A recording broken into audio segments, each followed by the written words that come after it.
बिस्मिल्लाहिर्रहमानिर्रहीम।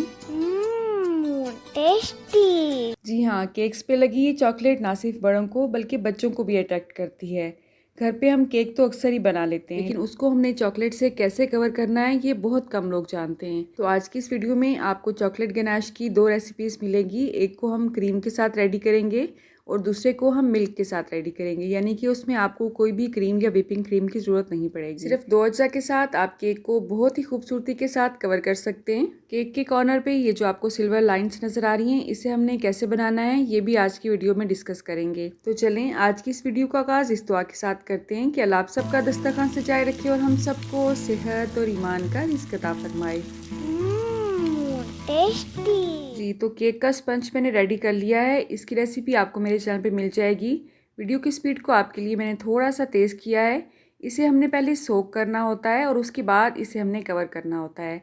तो यहाँ पे मैंने पानी लिया है आधा गिलास, उसमें मैंने चॉकलेट सिरप 2 से 3 चम्मच लिए हैं। अच्छी तरह से उसे मिक्स किया है और इसकी मदद से हम केक को पूरा सोक कर देंगे। आप सिंपल शुगर सिरप भी ले सकते हैं और सिंपल मिल्क के साथ भी इसे सोक कर सकते हैं। तो तकरीबन आधा गिलास हमारा लग चुका है, 1 से 1.5 चम्मच ही रह गए हैं। अरीबा नूर यहाँ पे क्लीनिंग में मेरी मदद कर रही है। अब यहाँ पे एक सॉस पैन लेंगे, उसमें ऐड करेंगे 1/4 cup whipping cream. Whipping cream को हमने बॉयल नहीं करना है, जस्ट हल्का सा गर्म करना है। तो चम्मच को मुसलसल हिलाते हुए इसे गर्म करेंगे और जैसे ही आपको कॉर्नर्स पे हल्के से बबल्स नज़र आने शुरू होंगे, चूल्हे की आंच को आपने फ़ौरन बंद कर देना है, वरना क्रीम ख़राब भी हो सकती है। ठीक है, तो ये व्हिपिंग क्रीम है, सादी क्रीम नहीं है, ये आपके जहन में होना चाहिए। इस क्रीम को हमने चॉकलेट में मिक्स करना है। यहाँ पे मैंने कंपाउंड चॉकलेट ली है जो कि कुकिंग चॉकलेट होती है और ये मीठी भी होती है। आप इसकी जगह पे डेयरी मिल्क वगैरह भी यूज़ कर सकते हैं। और ये मैंने आधा कप लिया है।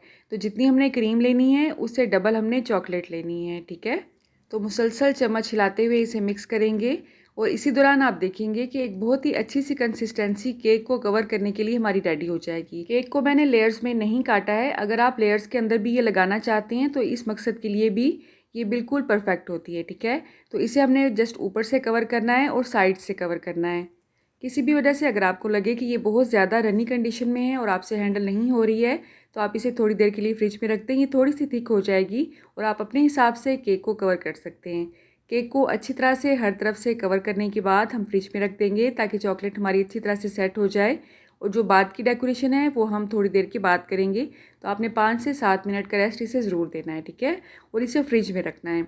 अगर सर्दियाँ हैं तो आप इसे काउंटर पे भी छोड़ सकते हैं, लेकिन आजकल क्योंकि शदीद गर्मी चल रही है पाकिस्तान में, तो मैं यहाँ से 5 से 7 मिनट के लिए फ्रिज में रखूँगी। ठीक है, तो आप इसे सिंपल नाइफ़ की मदद से या पैलेट नाइफ़ की मदद से इस तरह से सेट कर सकते हैं। अब यहाँ पर उसी सॉस पैन में ऐड करेंगे 1 कप से भी थोड़ा सा कम व्हिपिंग क्रीम को। इसे भी बिल्कुल हमने वैसे ही रेडी करना है, बॉयल नहीं करना है, जस्ट हल्का सा गर्म करना है। चम्मच आप मुसलसल हिलाते जाएंगे, नहीं तो क्रीम खराब हो जाएगी। जैसे ही आपको लगे कि साइड से हल्के से बबल्स उठ रहे हैं तो आपने इसे चॉकलेट में ऐड कर देना है। इस बार हमने चॉकलेट की क्वांटिटी उतनी ही ली है जितनी हमने क्रीम की ली है, यानी 1 कप से थोड़ी सी कम क्रीम थी हमारी, तो 1 कप से थोड़ी ही कम हमने चॉकलेट ली है। ठीक है, इसे भी हम बिल्कुल वैसे ही अच्छी तरह से मिक्स करेंगे। उतनी देर में केक भी हमारा बहुत अच्छे से सेट हो चुका है। इसे हमने किसी भी वायर रैक पे या जाली पे रख देना है। इस चॉकलेट गनाश को हमने फ़ौरन ही इस पे पोर कर देना है। अगर आप थोड़ा सा वेट करेंगे तो ये जमना शुरू हो जाएगी।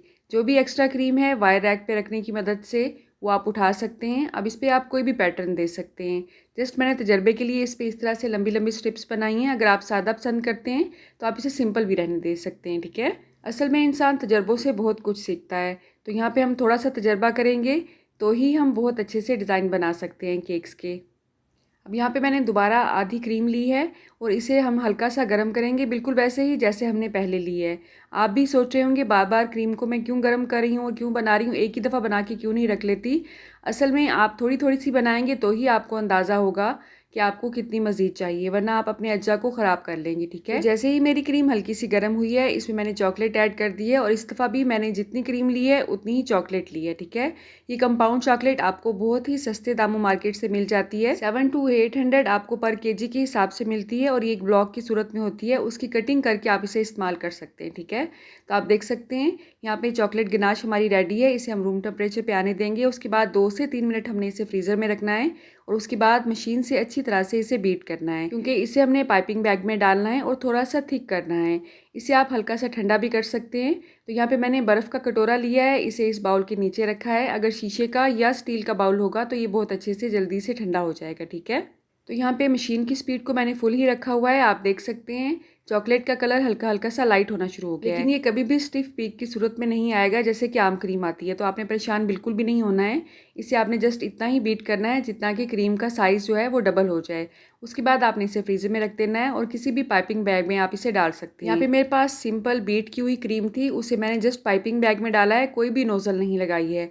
उसकी मदद से आप जो भी चाहें केक पे लिख सकते हैं। यहाँ पे क्रीम हमारी ठंडी हो चुकी है, इसे हमने पाइपिंग बैग में डालना है। जो भी नोज़ल आप यूज़ करना चाहते हैं उसे आपने पहले ही पाइपिंग बैग में ऐड कर देना है और उसके बाद क्रीम को ऐड करना है, ठीक है। किसी भी प्लेट पे जो भी आप डिज़ाइन बनाना चाहते हैं उसकी थोड़ी सी प्रैक्टिस करें। अगर आपको लगे कि वो शेप में नहीं आ रहा है तो आपने इस पाइपिंग बैग को थोड़ी देर के लिए फ्रीज़र में मज़ीद रख देना है।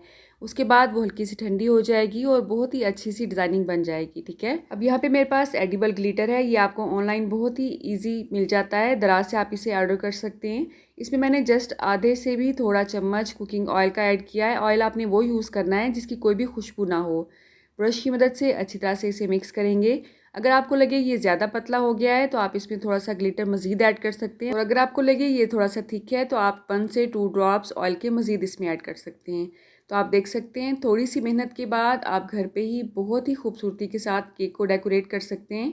लेकिन ये सिर्फ उसी सूरत में होगा अगर आप सच में बेकिंग के शौकीन हैं, क्योंकि ये एक हॉबी होती है जो आपको बहुत ज़्यादा थका देती है, लेकिन काम मुकम्मल होने के बाद जो आपको सेटिस्फेक्शन मिलती है ये वही जानता है जो इस हॉबी के शौकीन हैं। तो केक को डेकोरेट करने वाले डिफरेंट आइटम्स अक्सर मैं दराज से ऑर्डर करती रहती हूँ, और इस तरह से जब भी मैं केक बनाती हूँ ये तमाम के तमाम आइटम्स मेरे यूज़ हो जाते हैं अल्हम्दुलिल्लाह। तो आपने देखा बहुत ही खूबसूरती से हमने केक को डेकोरेट कर लिया है। तो दूसरी रेसिपी में हम क्रीम यूज़ नहीं करेंगे, जस्ट इसको दूध से और चॉकलेट से बनाएंगे। तो 1 कप मैंने यहाँ पे चॉकलेट लिया है, उसको इस तरह से क्रश करने के बाद कप में ऐड किया है। तो आप देख सकते हैं ये पूरा 1 कप है।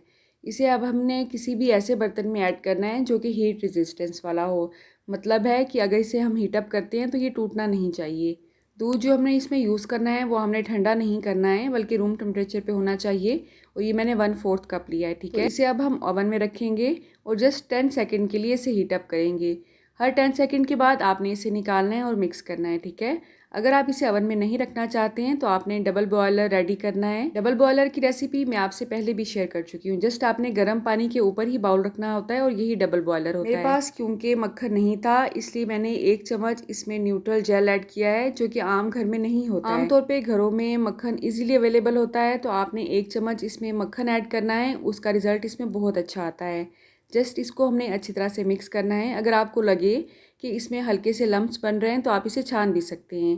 तो आपने देखा गर्म पानी के ऊपर मैंने छलनी को रखा है, उसके ऊपर ये बर्तन रखा है और इसे दोबारा से मेल्ट किया है, क्योंकि मुझे लग रहा था कि अगर मैं ओवन में इसे दोबारा से हीटअप करूँगी तो चॉकलेट ख़राब भी हो सकती है। तो अगर हल्के से लम्प्स फील होते हैं तो आपने इसे अच्छी तरह से छान लेना है, और ये बिल्कुल लम्प्स फ्री एक आपके पास अमेज़ा रेडी हो जाएगा, जिसे आप बहुत ही आसानी के साथ केक को कवर कर सकती हैं। तो आप किसी भी प्यारे के लिए कोई भी केक बनाना चाहते हैं तो घर में बहुत ही ईजीली इसे डेकोरेट कर सकते हैं। मेरे चैनल पे आपको केक की बहुत सी ऐसी रेसिपीज़ मिल जाएंगी जिसे हमने विदाउट ओवन ही रेडी किया है। बहुत सी वीडियोस में मैंने आपको केक का पहले स्पंज बनाना सिखाया है और उसके बाद उसकी डेकोरेशन दिखाई। आज की इस वीडियो में भी अगर आपको मैं केक स्पंज की रेसिपी बताती तो वीडियो बहुत लंबी हो जाती, जो कि आप अक्सर नहीं देखते हैं। थोड़ी सी वीडियो देखते हैं और स्किप कर देते हैं, जो कि मेरी वीडियोज़ को नुकसान पहुँचाता है। उम्मीद है आज की वीडियो आपके लिए बहुत ही कारआमद साबित होगी। अल्लाह आप सबका दस्तरखान सजाए रखे और हम सबको सेहत और ईमान का रिज़्क अता फरमाए। अल्लाह हम सब के रिस्क में कसरत से ज़्यादा बरकत और आसानी अता फरमाए। आप कहाँ से और किस सिटी से मेरी वीडियोस को वॉच करते हैं, अगर आप कमेंट बॉक्स में मुझे बताएंगे तो मेरे लिए कि नाम से कम नहीं होगा। रुके रुके सुने, जाने से पहले वीडियो को लाइक कर दें, अच्छी लगी तो शेयर कर दें, और सब्सक्राइब करने के बाद बेल का आइकन भी ज़रूर प्रेस करें। जज़ाकल्लाह। मेरी नेक्स्ट वीडियो तक अल्लाह हाफिज़।